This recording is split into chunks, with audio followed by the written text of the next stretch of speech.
Bismillah ar-Rahman ar-Rahim. In the name of God, the compassionate, the merciful, thank you for all. But I must begin today with a word about those who are highest in my mind today, the Jordanian families who are suffering and grieving in the aftermath of horrific flash flooding in my country. There are no words strong enough to express my sorrow, the sorrow of all Jordanians for the human loss caused by the double natural disasters just weeks apart. And I want to commend to the world the Jordanians who raced to respond, the neighbors and medical teams and rescue units. Truly, in facing tragedy, whether the deadly floods that struck Jordan or the deadly wildfires that struck California, we are, all of us, bound together in brotherhood. For the victims and their families in Jordan and in California, I ask you to join me in a moment of silence.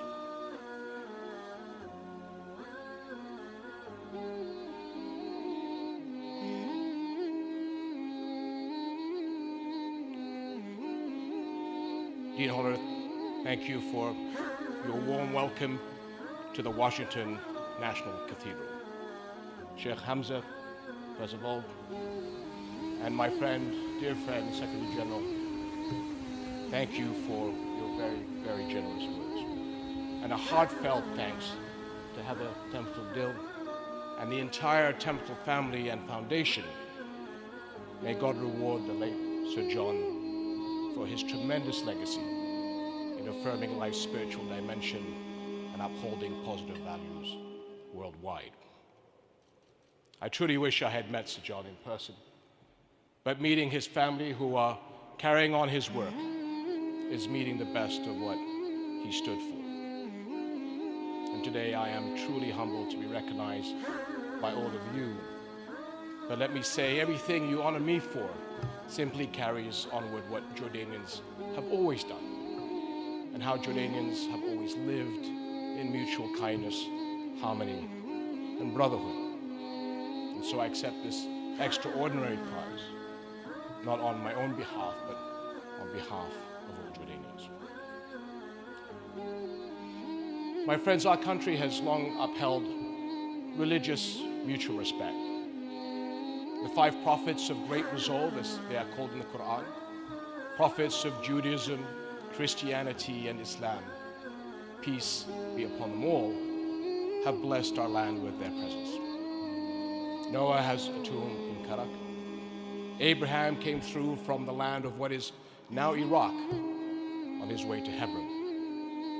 Moses died in Jordan on Mount Nebo. Jesus Christ, the Messiah, was baptized in Jordan on the east bank of the River Jordan by John the Baptist. My country preserves this special site and others with great care, welcoming Christian pilgrims and other visitors from around the world. The Prophet Muhammad, may peace and blessings be upon him, came to Jordan twice, once with his uncle as a boy, when he was witnessed by a Byzantine priest as a future prophet, and then later as a young merchant. It was that first encounter under a tree, which is still present in the Jordanian desert, that set the tone for Muslim-Christian coexistence and harmony in Jordan. My friends, these prophets of great resolve were on a journey, an internal journey of the self to fill God's commands. And the first step of any such journey begins with the struggle, the jihad within each of us to be the best person we can be. The greater jihad of the great prophets brought illumination to all of us.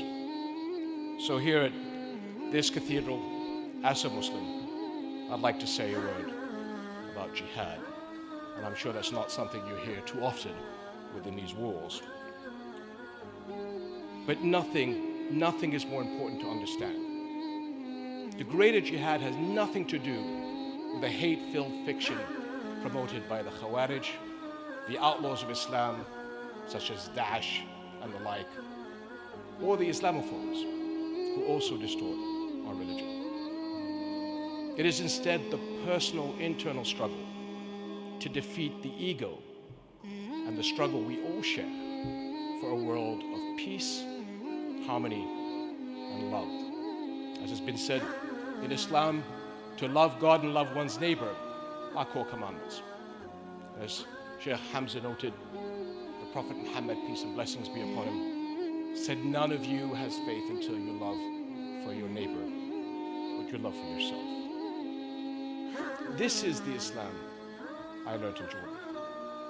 Islam of kindness and mercy, not of madness and cruelty. Traditional Orthodox Islam, not modern fundamentalist Islam. The Islam of forgive and let live, not of attack and nitpick. The Islam of fundamental principles, usul in Arabic, not of fundamentalist details.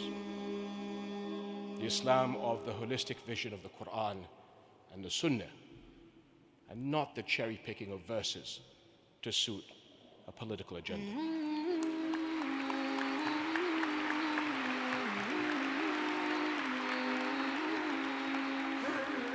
This is the traditional Orthodox Islam.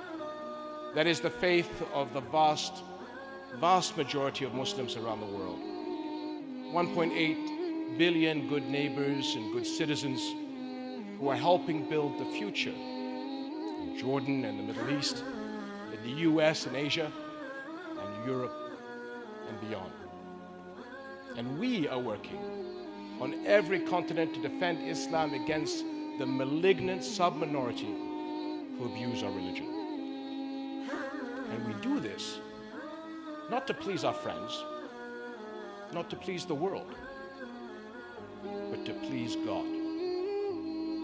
And as long as there is life in our bodies and faith in our hearts, we will continue to do so, God willing, inshallah.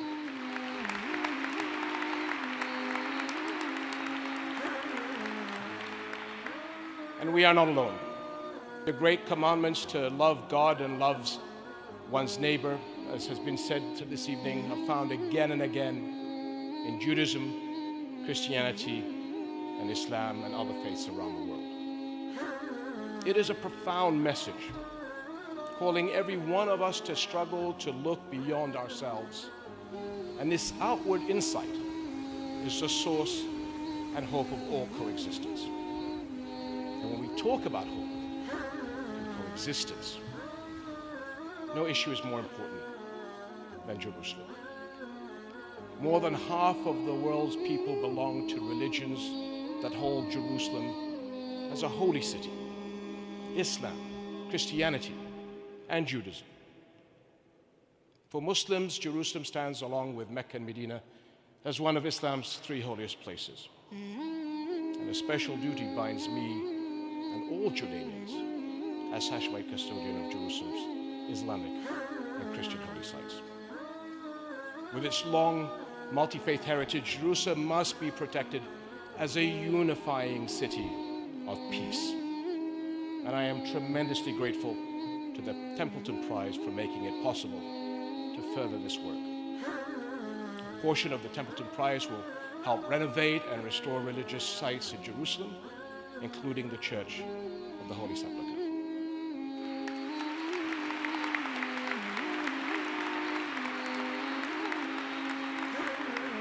And the entire remaining sum is also being donated to humanitarian, interfaith, and intrafaith initiatives in Jordan and around the world.